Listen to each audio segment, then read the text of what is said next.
एक नई कहानी, एक नया एहसास। आइए शुरू करते हैं एक सफर जो आपको सोचने पर मजबूर कर देगा। स्वागत है आपका कहानी के रंग चैनल पे। निठारी कांड, वह भयावह सच जिसने देश को हिला दिया। 2006 का साल था। उत्तर प्रदेश के नोएडा का निठारी गांव। यह एक ऐसा इलाका था जहां आर्थिक असमानता की दो तस्वीरें हर दिन आमने सामने होती थीं। जहां एक ओर अमीरों के आलीशान बंगले थे, तो दूसरी ओर इन बंगलों में काम करने वाले गरीब मजदूरों की छोटी छोटी झुग्गियां। इसी गांव में D5 नाम का एक बड़ा बंगला था, जो एक व्यवसायी मोनिंदर सिंह पंधेर का था। किसी को अंदाजा भी नहीं था कि इस बंगले के पीछे एक ऐसा भयानक सच छिपा है, जो न केवल इस गांव बल्कि पूरे देश की आत्मा को झकझोर कर रख देगा। नोएडा के निठारी गांव में गरीब मजदूर वर्ग रहता था।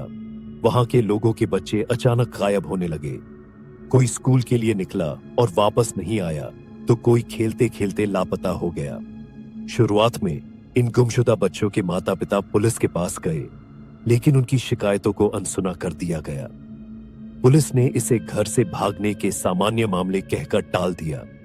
जैसे जैसे समय बीतता गया, गायब होने वाले बच्चों की संख्या बढ़ती गई। माता पिता की चीख पुकार और उनका दर्द गांव में फैलने लगा। पूरे गांव में यह चर्चा होने लगी कि कोई इन बच्चों को अगवा कर रहा है, लेकिन पुलिस और प्रशासन ने इसे सिर्फ एक अफवाह मानकर नजरअंदाज कर दिया। 2006 के अंत में एक महिला ने शिकायत की कि उसकी बेटी भी गायब हो गई है। उसने यह भी बताया कि उसने अपनी बेटी को आखिरी बार मोनिंदर सिंह पंधेर के बंगले के पास देखा था। इस बार पुलिस ने अनमने ढंग से कार्रवाई शुरू की। जब पुलिस ने बंगले के पास के नाले की सफाई करवाई, तो वहां से हड्डियों का ढेर निकलना शुरू हुआ। उन सभी हड्डियों को फोरेंसिक टीम के पास भेज दिया गया और रिपोर्ट से यह पता चला कि नाले में बरामद ये हड्डियां न केवल गायब हुए बच्चों की थीं, बल्कि कुछ महिलाओं की भी थीं। यह देख पुलिस भी सन्न रह गई। अब इस मामले को हल्के में लेना नामुमकिन हो गया। पुलिस ने जब D5 बंगले की तलाशी ली, तो वहां का मंजर किसी डरावनी फिल्म से कम नहीं था। बंगले के पीछे से बच्चों के कपड़े, महिलाओं के गहने और मानव अवशेष मिले। जांच के दौरान सुरिंदर कोली नाम का नौकर गिरफ्तार किया गया। सुरिंदर कोली ने पूछताछ में जो बताया, वह किसी के भी रोंगटे खड़े कर देने के लिए काफी था। उसने स्वीकार किया कि वह बच्चों को बहलाकर बंगले के अंदर लाता था, वहां उनके साथ दुष्कर्म करता और फिर उनकी हत्या कर देता। हत्या के बाद वह शव को नाले में फेंक देता था।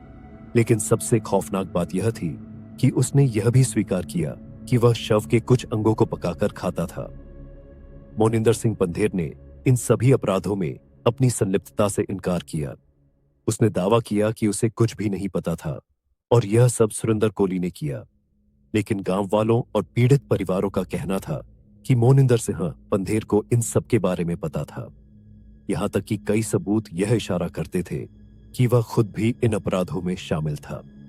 मामले की जांच तेज हुई। सुरिंदर कोली ने कई गुनाह कबूल किए। उसका तरीका क्रूर और अमानवीय था। धीरे धीरे यह साफ हो गया कि यह सिर्फ एक दो हत्याओं का मामला नहीं, बल्कि सिलसिलेवार हत्याओं का एक लंबा दौर था।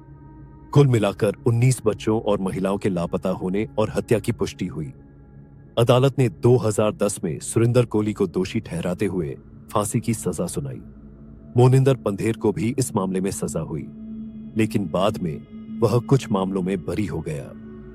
निठारी कांड केवल एक आपराधिक मामला नहीं था, यह हमारे समाज और व्यवस्था की नाकामी की कहानी भी है। इसने यह दिखाया कि कैसे गरीबों की आवाज को नजरअंदाज किया जाता है। अगर पुलिस ने शुरू में ही कार्रवाई की होती, तो शायद कई मासूमों की जान बचाई जा सकती थी। यह घटना आज भी एक चेतावनी की तरह है कि हमारे समाज में छिपे अपराधियों को पहचानना और समय पर उन पर कार्रवाई करना कितना जरूरी है। निठारी कांड ने एक ऐसा घाव दिया जो आज भी नहीं भरा। यह घटना हमारे देश के इतिहास के सबसे काले अध्यायों में से एक है, लेकिन यह हमें यह भी सिखाती है कि पीड़ितों की आवाज सुनना और उन्हें न्याय दिलाना सबसे बड़ा कर्तव्य है। आपकी क्या राय है निठारी कांड पर कमेंट करके जरूर बताएं।